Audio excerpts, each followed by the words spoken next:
Assalomu alaykum. O'tgan kun davomida jahonda ro'y bergan muhim voqea hodisalar haqida kundalik xabarnomamizda.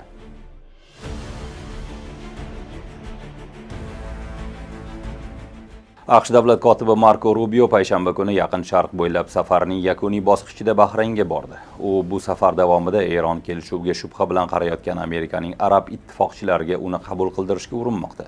Rubio tinchlik bitimini taqdim etish borasidagi missiyasi ancha nozik ekanini tan oldi. Boisi arablar Eronga haddan tashqari ko'p yon bosilishi, Tehronni kuchaytirib yuborishi, mintaqadagi xavfsizlik muvozanati hamda neft oqimlarini qayta shakllantirishi mumkinligidan xavotirda.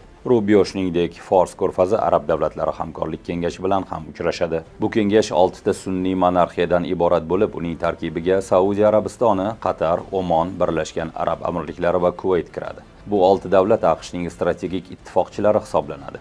Ular urush paytida Washingtonga ma'lum darajada logistik yordam ko'rsatgan va buning oqibatida barchasi Eronning havo zarbalaridan jabr ko'rgan. Rubio Bahrayndan oldingi bekatlari Birlashgan Arab Amirliklari va Kuvaytda ham rasmiylarni kelishuv Eronga haddan tashqari yon bosmasligiga ishontirishga harakat qildi. Biz mintaqadagi ittifoqchilarimiz, ko'p yillik hamkorlarimiz xavfsizligiga putur yetkazadigan hech qanday ish qilmaymiz, dedi u Kuvaytda jurnalistlarga.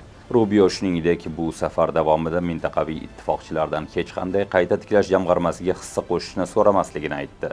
Qo'shma Shtatlar prezidenti Donald Tramp seshanba kuni Eron yadroviy tekshiruvlarga cheksiz muddatga abadiy rozi bo'lganini aytdi. Tehron esa muzokaralarda bunday yon bosish bo'lmaganini ta'kidladi. Bu holat mo'rt tinchlik bitimi qay darajada hayotiy ekanligi borasida savollar tug'diryapti.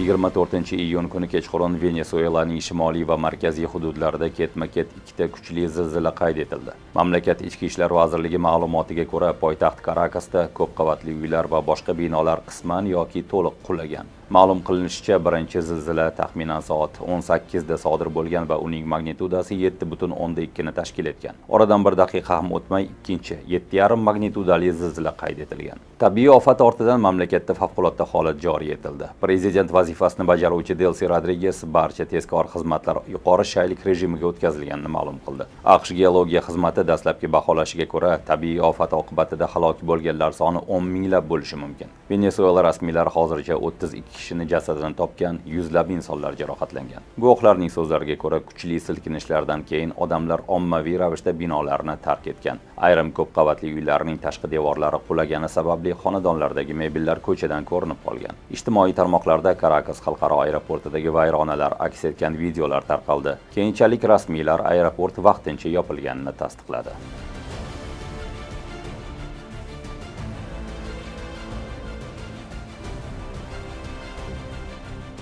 Donald Tramp 24-iyun kuni Oq uyda NATO bosh kotibi bilan o'tkazgan matbuot anjumanida Ukrainadagi urush haqida fikr bildirdi. Jurnalistlardan biri Trampdan "Siz Zelenskiy hozir g'alaba qozonayotganiga ishonasizmi?" deb so'raganida u shunday javob qaytardi. Hech bo'lmaganda u o'zini ushlab turibdi. Har ikki tomonda ham ko'p odamlar halok bo'lyapti. Lekin menimcha uning ishlari ancha yaxshi ketmoqda, dedi prezident. Bu bayonot Trampning avvalgi chiqishlaridan farq qiladi. Chunki u o'tgan davrda bir necha bor Volodimir Zelenskiyni tanqid qilib, uni mojaroni tinch yo'l bilan hal qilishga qaratilgan sa'y harakatlarga to'sqinlikda ayblagan edi. Matbuot anjumanida Tramp Yevropa davlatlari, xususan Germaniya, Eronga nisbatan AQSh Isroil urushini qo'llab-quvvatlamaganidan ham noroziligini bildirdi. Uning so'zlariga ko'ra, Washington Germaniya hukumatidan ko'proq siyosiy qo'llov kutgan, ammo bu borada kutilgan munosabatni olmagan. 24-iyun kuni murojaatida Volodimir Zelenskiy ham G7 doirasida muhokama qilingan harbiy va moliyaviy yordam Ukrainaga o'z vaqtida yetkazilsa,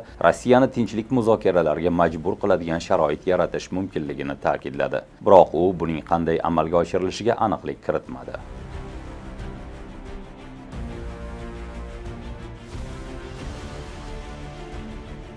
Ruminiyaning SOS Ruminiya partiyasi tashabbusi bilan ishlab chiqilgan Ruminiya va Moldovani birlashtirishga qaratilgan qonun loyihasi 24-iyun kuni parlamentning quyi palatasi tomonidan ma'qullandi. Ruminiya ommaviy axborot vositalari ma'lumotiga ko'ra, hujjat jim qabul qilish tartibi asosida tasdiqlangan. Bu tartibga muvofiq, agar qonun loyihasi parlament yalpi majlisida 45 kun ichida muhokama qilinmasa yoki rad etilmasa, u avtomatik ravishda qabul qilingan deb hisoblanadi. Qonun loyihasida Ruminiya parlamenti mamlakatning Moldova bilan birlashishi to'g'risida qaror qabul qilishi, Shuningdek, hukumatga Kishinyov rasmiylar bilan birlashish jarayonini rasmiylashtirish bo'yicha muzokaralarni boshlash vakolatini berish taklif etilgan. Endilikda bu tashabbus Ruminiya parlamentining yuqori palatasi Senat muhokamasiga kiritiladi. Shu yil yanvar oyida Moldova prezidenti Maya Sandu ham mamlakatning Ruminiya bilan birlashishi g'oyasini ochiq qo'llab-quvvatlagandi. Sanduning ta'kidlashicha, hozirgi geosiyosiy vaziyatda Moldova kabi kichik davlat uchun mustaqil demokratiya sifatida rivojlanish va tashqi bosimlarga, xususan Rossiya ta'siriga qarshi turish tobora qiyinlashmoqda.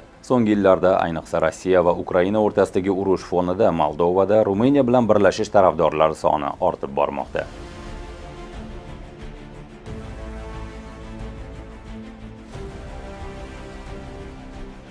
Fransiyada chorshanba kuni Kongodagi epidemiya bilan bog'liq birinchi Ebola holati tasdiqlandi. Bu virusning Afrika qit'asidan tashqarida qayd etilgan birinchi holatidir. Fransiya Sog'liqni saqlash vazirligiga ko'ra, bemor yaqinda Kongodan qaytgan humanitar yordam shifokoridir.